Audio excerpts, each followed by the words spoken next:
travailleurs nantais durcissent leur mouvement. Réunis en assemblée générale ce mardi, ils veulent désormais s'entretenir directement avec les élus de la métropole et promettent de nouvelles actions pour la fin de semaine. Claire Villalon. Des ordures qui s'entassent et un conflit qui s'enlise. Réunis en assemblée générale ce mardi matin, les éboueurs de Nantes ont voté à l'unanimité le durcissement de leur mouvement. Il y a beaucoup de détermination et elle est en train de monter au fur et à mesure depuis un mois. Et là, je pense que tout le monde est prêt pour aller maintenant au combat, entre guillemets, pour se faire entendre, ce qui n'a pas été le cas jusqu'à présent. Il y a eu beaucoup de questions, beaucoup de remontées d'inquiétude. On sent qu'une certaine tension là, qui commence à monter au sein des agents due à la réorganisation de la nouvelle journée de travail et au monologue social qu'il y a entre les agents et la direction. Des actions pourraient avoir lieu dès la fin de la semaine ou en début de semaine prochaine. Les éboueurs veulent également rencontrer les élus pour enclencher de véritables négociations. Il y a des décisions, on parle beaucoup, énormément, mais en fait on est entendu sur aucune de nos revendications. Il y a une envie que ça bouge, on a envie de rencontrer les élus, ou Pascal Bollot ou Johanna Roland, qui viennent discuter des inquiétudes des agents et franchement qu'on se mette autour de la table et qu'il y ait une vraie discussion. Pour rappel, le mouvement social dure depuis 6 semaines.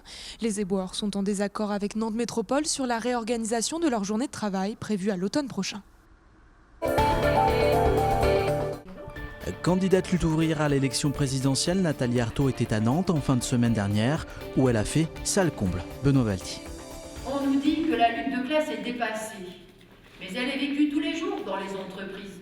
Ce sont les minutes de pause volées, les primes diminuées, les heures non payées. Un SMIC à 1 800 €, la semaine de travail à 25 heures ou encore la retraite à 60 ans. Vendredi dernier, Nathalie Arthaud était en meeting à Nantes. Elle a déroulé son programme devant 300 Nantais et certains en sont sortis plutôt convaincus. Notre vie de demain, nos salaires, nos emplois, il va falloir arracher ça par la lutte et c'est ça qui me plaît chez elle.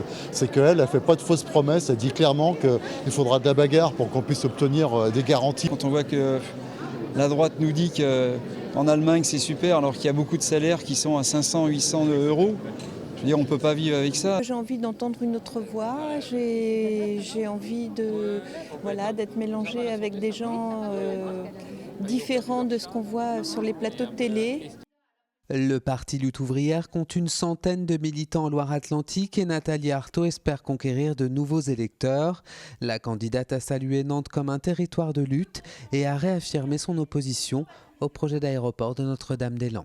On dénonce effectivement ce projet comme un projet inutile, très coûteux, et on pense que pour répondre aux besoins de la population, il y aurait bien d'autres infrastructures à construire. Lors de l'élection présidentielle de 2012, Nathalie Arthaud avait obtenu 0,58% des voix en Loire-Atlantique. Une récompense pour la déferlante Catherine Plouffe. L'intérieure canadienne du Nantes Rosé Basket a été désignée meilleure joueuse étrangère de Ligue féminine. Cette saison, elle a tourné à près de 20 points et 10 rebonds de moyenne. La saison prochaine, Catherine Plouffe devrait évoluer dans le championnat américain. Les volleyeurs nazériens reçoivent ce mercredi Cambrai en quart de finale retour des playoffs de Ligue B. Vainqueur à l'aller, le SNVBA a les cartes en main pour accéder aux demi-finales.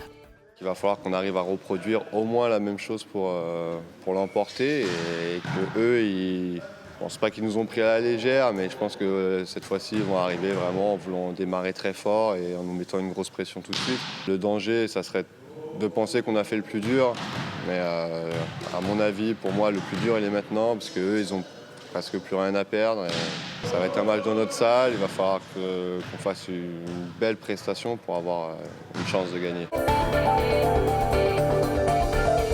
Depuis ce week-end, le bassin à bateaux du Jardin des Plantes a rouvert. On peut y faire voguer ses propres navires ou bien ceux imaginés par Claude Ponty, Anne-Lise Tomine.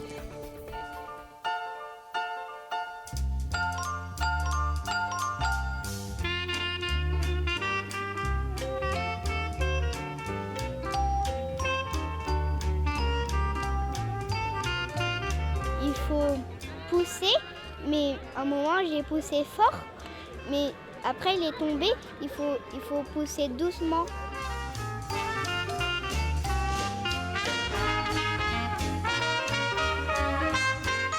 On aurait aurait dit des bateaux qui seraient vivants, on voit des têtes, c'est les mêmes têtes sur chaque.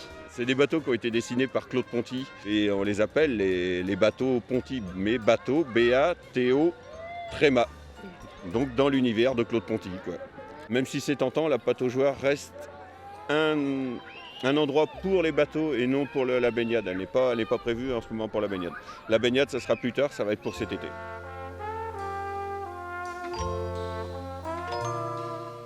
Et après, on a plein d'eau sur nous.